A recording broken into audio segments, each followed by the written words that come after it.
Crypto ETFs without consumption, a recipe for fragility.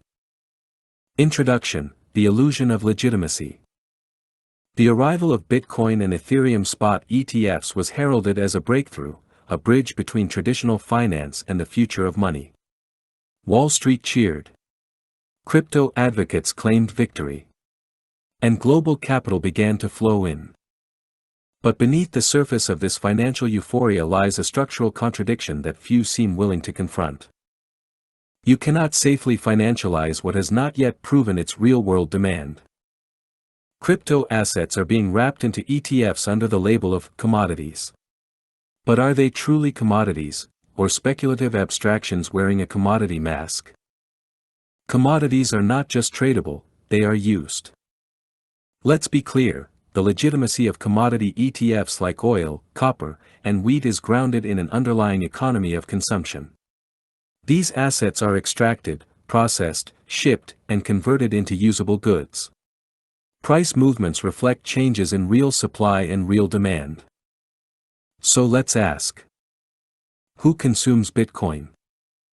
Where is Ethereum transformed into energy, machinery, or production inputs?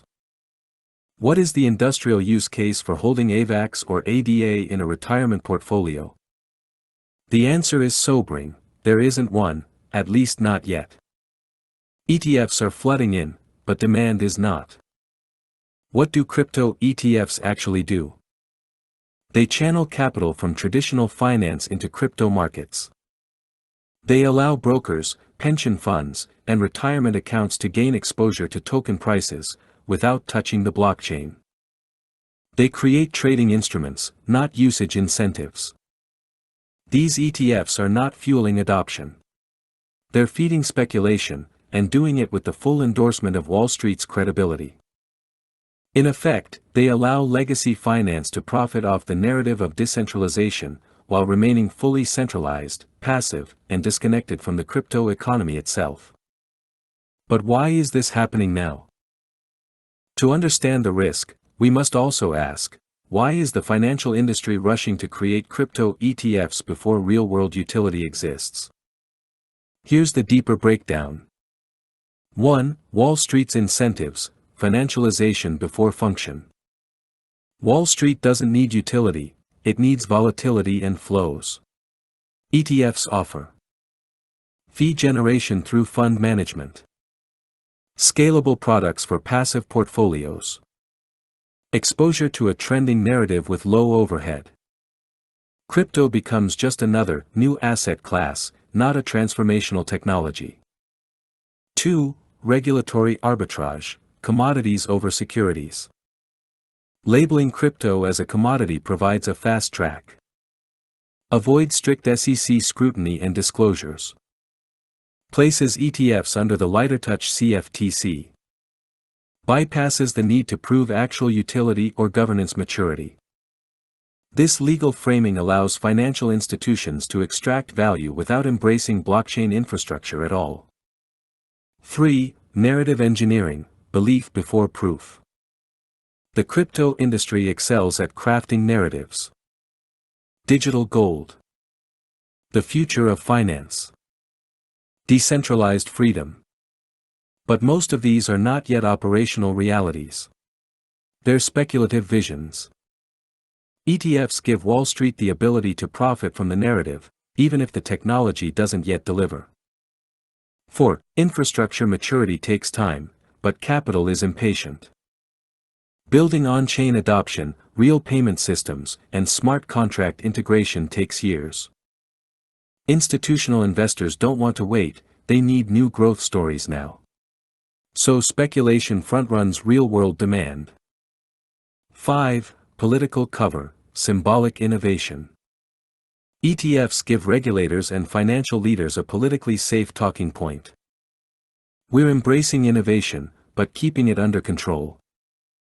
In practice, this means tradable wrappers without transformation, enabling market risk without social benefit. Speculation is not the problem, systemic mislabeling is. To be clear, speculation is part of every market. But when speculation is mislabeled as legitimate infrastructure investment, the entire system becomes vulnerable. Crypto ETFs inject 4 key risks. False legitimacy. Institutional packaging gives the illusion of maturity, masking technological and governance fragility. Synthetic demand. Price rises are driven by capital inflows, not real adoption, creating inflated valuations detached from use. Contagion risk. If widely held ETFs collapse, the damage extends to retirement portfolios, mutual funds, and global indexes. Moral hazard. Investors may assume regulatory approval equals safety, just like they did with AAA-rated CDOs in 2007. A market without use is a house without foundation. The most sobering truth is this. Crypto is being financialized faster than it is being utilized. No one would create an oil ETF before oil had a use case. No one would approve a copper ETF before copper was used in circuits and cables. But in crypto, we are watching ETF structures multiply before utility is proven. The result? An increasingly fragile bridge between traditional finance and an asset class still struggling to find its purpose beyond price. What comes next? If this trajectory continues, we face 2 possible futures. The constructive path. Crypto usage grows organically, e.g., for payments, data storage, record keeping. ETFs evolve to track on-chain activity, staking yields, and real network demand. Financial products reflect value, rather than fabricate it. The catastrophic path. ETFs expand to dozens of illiquid tokens. Market caps swell without real use.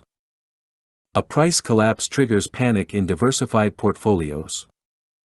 Regulators overcorrect, banning or freezing the very tools they helped enable. Conclusion: commodity status must be earned, not claimed. Crypto can become the infrastructure for a new financial era, one defined by transparency, programmability, and global accessibility. But that vision requires real utility, not just speculative access points. Until blockchains are widely used for real-world needs, payments, proof, contracts, identity, data, calling tokens, commodities, is premature. And issuing ETFs on top of that premature narrative?